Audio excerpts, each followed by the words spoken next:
자, 뒤에 김문재 교장선생님이랑 얼른 와 이쪽으로. 해찰하다가 또 다시 질문하기 없이.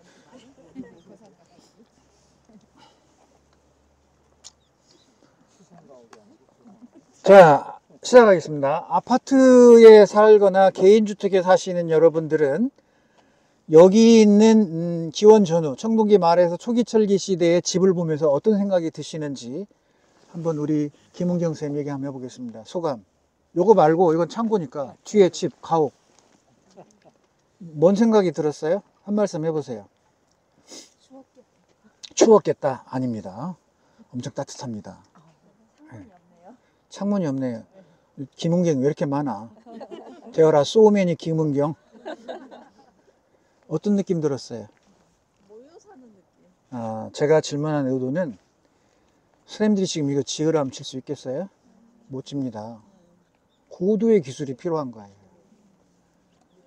저는 요즘에 이런 집으로 가는 게 건강한 집이라고 생각해요. 흙집, 토담 뭐 이렇게 해가지고 흙으로 이렇게 만든 집들이 건강집이잖아요.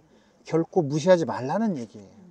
청동기 초기철기 시대 집이라고 아이고 옹색 실없네 이 집구석이라고 이런 생각을 하시면 안 된다 그런 얘기. 야 이거 어떻게 짓지 이거 지으라고 하면 짓도 못해 우리 그쵸? 그러니 무시하지 말라 그런 얘기입니다. 자 그러면 이제 이 앞에 있는 이 고상가옥에 대한 설명을 좀 드리도록 하겠습니다. 왜 중요하냐면 고상가옥은 한일 관계의 고대 관계에 이 집자리가 연관이 있습니다. 자 지금 여기에 이게 다 없어지고 구덩이만 남았을 텐데 구덩이도 다 사그라들어서 구멍이 남아있는 게 아니라 다 메꿔진 거지. 그럼 발굴할 때는 어떻게 알아요? 주변의 색과 다르잖아요. 토양색이. 그럼 거기를 표시를 합니다. 이 발굴을 파가는데 여기 색하고 여기 색이 당연히 다르죠. 기둥 구멍하고 없는 구멍하고. 그럼 그건 기둥자리인 거예요. 그런 식으로 발굴할 때 이제 표시를 하는 거예요. 그래서 보니까 9개잖아요.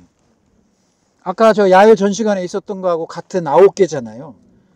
그러면 얘가 고상가옥인지 그냥 1층인데 그냥 이런 집인지 어떻게 구별을 하냐 그런 얘기입니다. 그러면 이런 단층 같은 경우는 이런 집 안에 불을 피웠거나 그러면 이제 탄화된 흔적들이 나와요. 그러면 얘가 집자리구나 아니면 뭐 불을 댄 거구나 뭘 만든 곳이구나 이렇게 판단할 거 아니에요. 그런데 기둥은 9개 나오는데 아무 죄나 탄 흔적이 없었던 거예요. 그렇다면 어떻게 추리할 수 있어요? 여기는 창고였구나. 만약에 사람이 살았다고 하면 그런 흔적이 나와야 되잖아요. 근데 흔적이 안 나오고 그런 걸로 봐서 여기는 창고 자리였구나 이렇게 해석을 할 수 있는 거예요. 자 따라서 해볼까요? 군립주식. 자 여기 보세요. 우리가 이제 높은 건물 기와집을 올리려면 하중이 높으니까 바닥에 이제 적심이라고 해서 다져가지고 자갈들을 채우고 그 다음 거기다 주초를 놔요. 그렇게 해서 올리면 하중을 버텨내는 거 안 깔아앉고. 근데 그건 후대의 기술이고 그러면 이렇게 청동기 말에서 초기철기 시대는 이런 건물이 많았단 말이에요. 이런 건물을 했어요.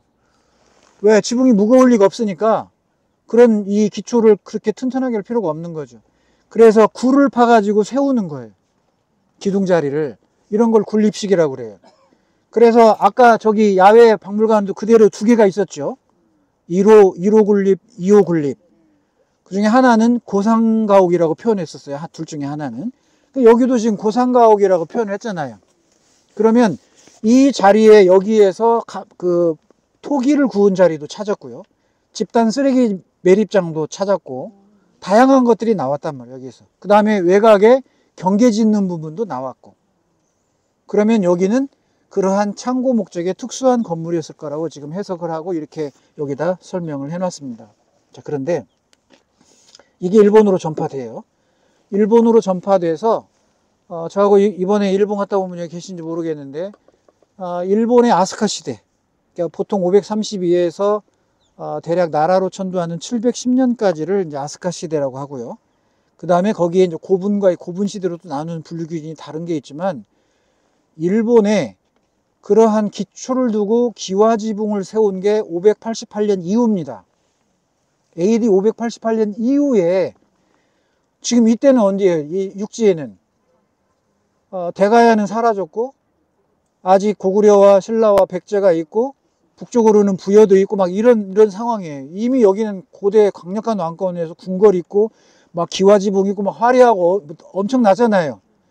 그런데 이 588년까지 일본에는 그런 주춧돌을 두거나 기와가 없었어요. 그게 바로 아스카에 처음으로 백제의 장인 약 200명이 건너가서 기와를 굽고 그 다음에 땅을 다져서 주초를 놓고 그렇게 해서 절을 최초로 세웁니다, 일본에. 그러고 나서 본격적으로 당나라를 담은 궁궐은 694년에 처음으로 당나라에 모방을 해서 그때 궁궐이 처음 나와요. 그 아스카 시대에는 한 지역에 궁궐이 열 몇 개가 중복돼요. 여기 궁터, 여기 궁터, 여기 궁터. 멀리 갈 것도 없이. 왜 그랬냐? 다 군립식 건물이. 지붕은 판때기로 덮은 거. 이렇게 궁궐을 일본의 이 야마토의 외라고 하는 나라에 이 한반도에서 그런 문화가 전파되기 전에 이런 군립주로 궁궐을 지었어요. 588년에 아스카사가 지어져서 600년 초에 완성이 될 텐데 그 이후에 기와가 일본에서 우리 장인들이 가서 이제 만들기 시작하고 그 뒤에 기와지붕이라는 게 생긴다 그런 얘기입니다. 이런 문화 수준을 갖고 있었던 외가 무슨 신공항우가 사만을 정벌하고 예? 신라를 정벌하고 백제를 정벌하니까 고구려가 항복해왔다. 이 시기면은 고구려의 왕을 백제가 가서 죽이는 때거든요. 고구건왕 이런 때. 그런데 백제가 와서 머리를 조아리고 항복했다고 그러고 이런 게 일본 서기에 써 있는 거예요.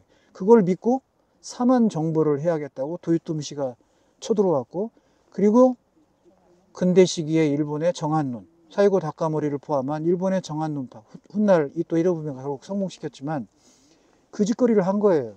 우월감을 심어주고 가짜로.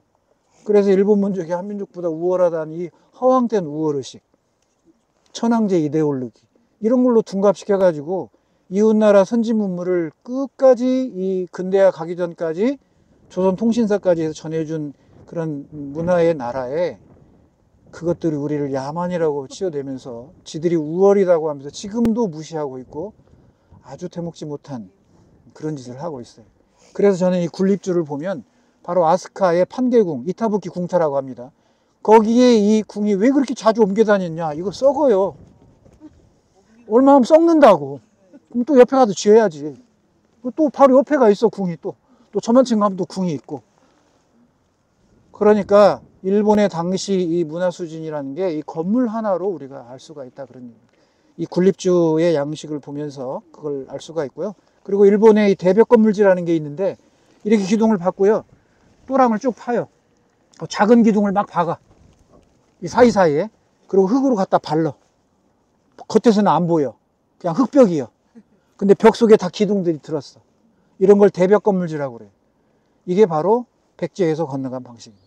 일본의 아스카지에 가면 이런 것도 다 볼 수가 있게 됩니다. 자, 이렇게 해서 우리가 삼양동 유적지에서 저 내몽골 적봉의 홍산 요하 문명으로부터 일본의 요시노라가의 야요이 아스카 시대까지 넘나들면서 마무리를 하고 사진을 한 장 찍도록 하겠습니다.